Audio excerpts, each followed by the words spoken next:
أشهد أن لا إله إلا الله وحده لا شريك له وأشهد أن محمدا عبده ورسوله أما بعد فأعوذ بالله من الشيطان الرجيم بسم الله الرحمن الرحيم سامعین و ناظرین کرام، السلام علیکم ورحمۃ اللہ وبرکاتہ۔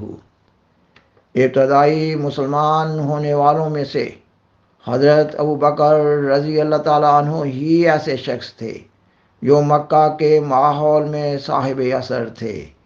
نبوت کے چھٹے سال حضرت حمزہ رضی اللہ تعالیٰ عنہ اور حضرت عمر رضی اللہ تعالیٰ عنہ یکے بعد دیگر اسلام میں داخل ہوئے۔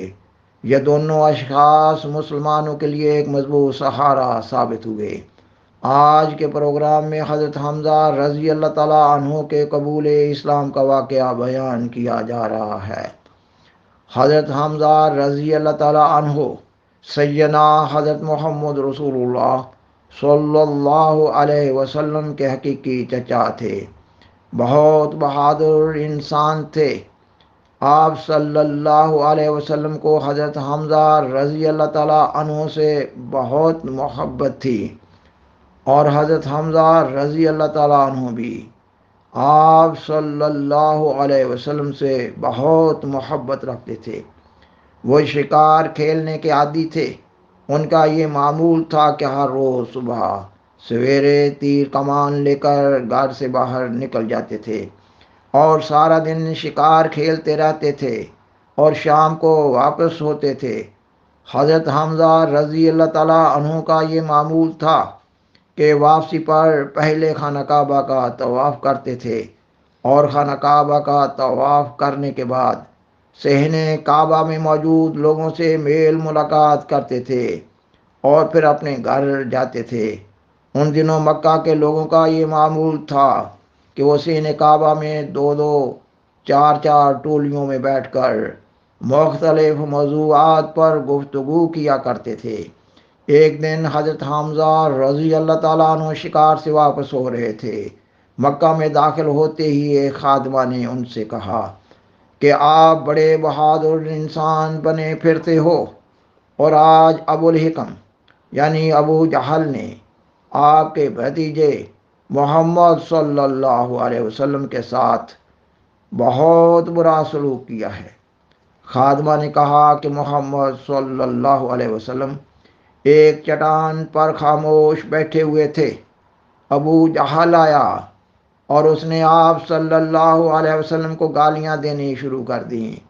اس پر آپ صلی اللہ علیہ وسلم خاموش رہے، اور پھر ابو جہل نے آپ صلی اللہ علیہ وسلم کے منہ پر تھپڑ مارا، مگر آپ صلی اللہ علیہ وسلم نے اس کو کوئی جواب نہ دیا اور خاموش رہے۔ حضرت حمزہ رضی اللہ تعالیٰ عنہ نے خادمہ سے یہ سنا تو ان کی خاندانی غیرت جوش میں آ گئی۔ وہ فوراً کعبہ کی طرف گئے۔ انہوں نے پہلے حسب معمول طواف کیا اور پھر وہ اس مجلس کی طرف بڑھے جس میں ابو جہل بیٹھا ہوا تھا۔ حضرت حمزہ رضی اللہ تعالیٰ عنہ وہاں گئے اور ابو جہل کے سر پر بڑے زور سے تیر کمان ماری اور بلند آواز سے کہا، مجھے معلوم ہوا ہے کہ تو نے بلا وجہ محمد صلی اللہ علیہ وسلم کو گالیاں دی ہیں اور تھپڑ مارا ہے۔ سن، میں بھی محمد صلی اللہ علیہ وسلم کے دین کو قبول کرتا ہوں۔ اگر تجھے ہمت ہے تو میرے مقابل پر آ۔ سامعین و ناظرین کرام، ابو جہل کے ساتھی مقابلہ کے لیے اٹھے۔ قریب تھا کہ بہت بڑی لڑائی ہو جاتی، مگر ابو جہل کے دل میں حضرت حمزہ رضی اللہ تعالیٰ عنہ کا رعب پیدا ہو چکا تھا۔ اس نے اپنے ساتھیوں کو یہ کہہ کر روک دیا کہ حمزہ حق بجانب ہے۔ واقعی آج میں نے محمد صلی اللہ علیہ وسلم سے برا سلوک کیا ہے، اور اس طرح معاملہ رفع دفع ہو گیا۔ حضرت حمزہ رضی اللہ تعالیٰ عنہ نے خاندانی غیرت کے جوش میں اسلام قبول کرنے کا اعلان کیا تھا، لیکن جب گھر آئے اور غصہ کم ہوا تو پھر کچھ گھبرا گئے کہ اب کیا کرنا چاہیے، کیونکہ آباء و اجداد کا مذہب چھوڑنا انتہائی مشکل کام ہوتا ہے۔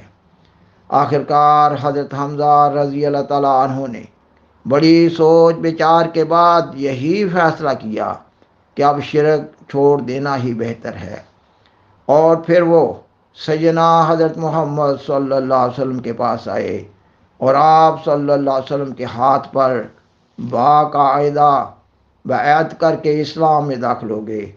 مسلمانوں کو حضرت حمزہ رضی اللہ تعالیٰ عنہ کے اسلام لانے سے بہت خوشی ہوئی۔ حضرت ابوبکر رضی اللہ تعالیٰ عنہ نے اسی دن سین کعبہ میں جا کر توحید کا برملا اعلان کیا۔ قریش نے حضرت ابوبکر رضی اللہ تعالیٰ عنہ کی اس جرأت پر ان کو مارنا پیٹنا شروع کر دیا اور ان کو بہت چوٹیں آئیں اور وہ بے ہوش ہو گئے۔ ان کے قبیلہ کے لوگوں کو اس افسوسناک واقعہ کی خبر ملی تو وہ صحن کعبہ میں آئے اور انہیں اٹھا کر ان کے گھر لے آئے۔ جب حضرت ابوبکر رضی اللہ تعالیٰ عنہ کو ہوش آیا تو ان کا پہلا سوال یہ تھا کہ آپ صلی اللہ علیہ وسلم کا کیا حال ہے، اور وہ آپ صلی اللہ علیہ وسلم کی خیریت جاننے کے لیے بہت بے چین تھے۔ اور پھر آپ صلی اللہ علیہ وسلم کی خیریت کی خبر سن کر حضرت ابوبکر رضی اللہ تعالیٰ عنہ کو تسلی ہوئی۔